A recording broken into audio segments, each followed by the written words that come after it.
welcome to my channel. The manhwa name is My Sweet Enemy, Thy Name is Husband. The story opens at the very end of Eusebia's first life. She is already married, bound by a political union meant to protect her homeland. Yet everything has gone terribly wrong. War has consumed the land, her family has been wiped out, and the promises that once surrounded her marriage have turned into bitter lies. As she travels on the road after the marriage, she reflects on how the union that was supposed to save her country instead marked the beginning of its destruction. Without warning, the moment shatters. An arrow cuts through the air and strikes her, ending her life abruptly and cruelly. There is no chance to escape, no one to protect her. As she collapses, her thoughts are filled with regret, resentment, and the overwhelming feeling that her life was nothing more than a tragic mistake. As her consciousness fades, Eusebia is consumed by one final wish: that things could have been different, that she had chosen differently, trusted differently, lived differently. Darkness closes in, marking the end of her first life, a life defined by misunderstanding, loss, and a marriage that became her sweetest and most painful enemy. Just as everything fades into darkness, fate intervenes. Eusebia awakens to find herself alive once more, returned to her childhood before the marriage, before the war, and before all her mistakes. The shock of realizing she has gone back in time quickly turns into resolve. She understands that this second life is her only chance to change the future. Remembering Kanach as her sworn enemy and the cause of her downfall, she nonetheless decides that hatred alone will not save her this time. If the marriage cannot be avoided, then she must face it head-on. During the ceremony, Eusebia remains calm, different from previous memories. Yet Kanach's behavior is different from the very beginning. There is no indifference in his gaze, no sense of obligation or impatience. Instead, his movements are deliberate and restrained, as if he is treating her not as a political trophy, but as someone he must protect. When the moment comes for their first kiss as husband and wife, Eusebia feels the difference most clearly.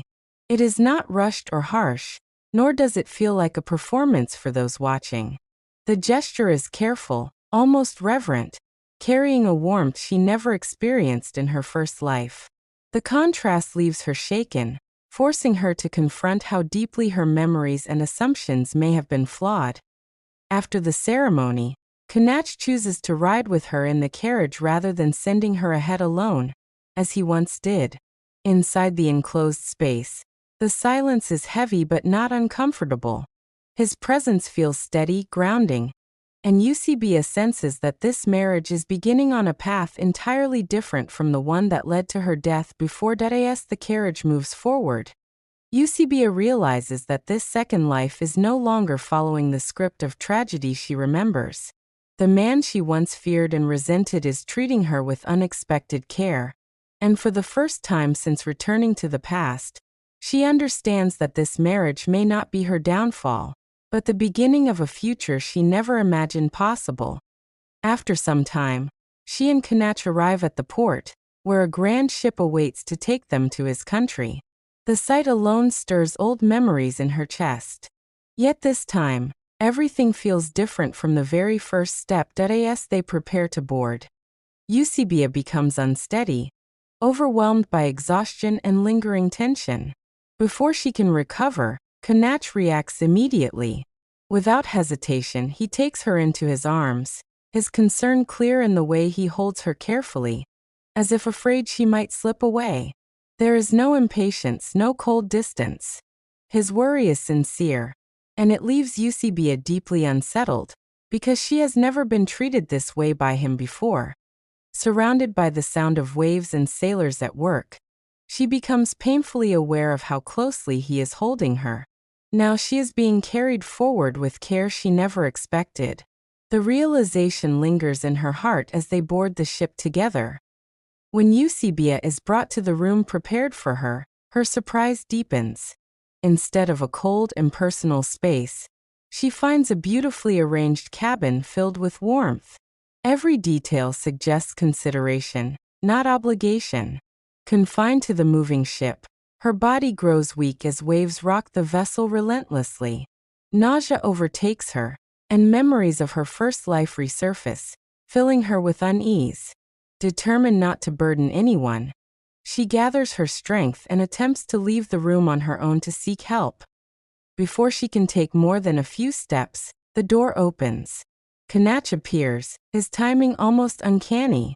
The moment he sees her pale face and unsteady posture, he understands the situation without a word.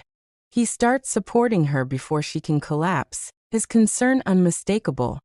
Instead of questioning her or keeping his distance, he acts decisively. He calls for a doctor at once and stays close to her. His presence is calm and steady, offering reassurance even in silence. Eusebia is struck by how naturally he remains by her side, watching over her condition rather than delegating the matter to servants. As the doctor examines her and explains that she is suffering from seasickness, Kanach does not leave. He ensures she receives proper care and remains nearby, ready to help if her condition worsens. For Eusebia, this attentiveness feels unreal. In her first life, illness was something she endured alone. Now someone is choosing to stay.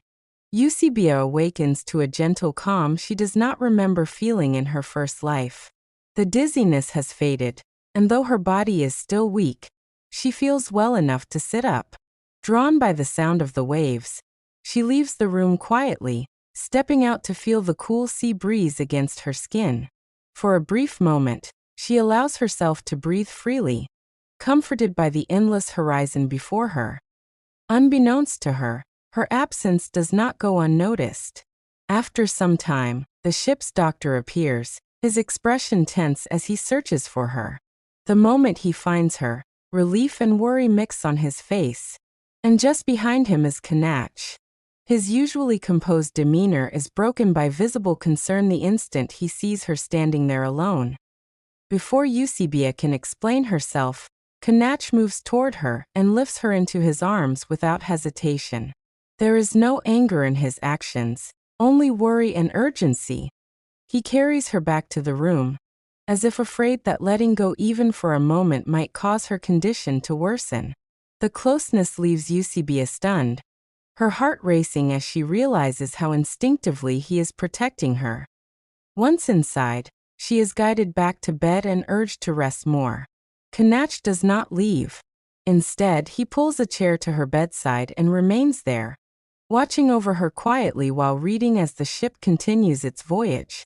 The silence between them is not uncomfortable, but filled with unspoken care. Eusebia drifting into rest once more, comforted by the knowledge that she is not alone. The image of Kanach seated beside her bed lingers in her heart, marking another moment for them. The long journey finally comes to an end as Eusebia arrives at Kanach's homeland and sets foot inside the imperial palace for the first time in her second life. The moment she passes through the gates, she is overwhelmed by the sheer scale of the castle. When she is finally led to the room prepared for her, her surprise deepens. The chamber is spacious, elegant, and carefully arranged, filled with warmth rather than cold formality. The bed looks inviting, the furnishings luxurious yet comfortable, as if the space was designed not only to impress, but to welcome her. The night settles quietly over the imperial palace as Eusebia waits in the room that has been prepared for her. She is dressed in a stunning blue gown, elegant and delicate, its color reflecting the soft glow of the lamps. When Kanach enters the room, his presence immediately changes the atmosphere. He notices her at once, struck by how beautiful she looks, yet his gaze carries no pressure. Eusebia feels her tension rise, but to her surprise, Kanach's demeanor is calm and reassuring. Thank you for watching until the end. I hope you enjoyed this manhwa. Please subscribe for more stories and see you in the next video.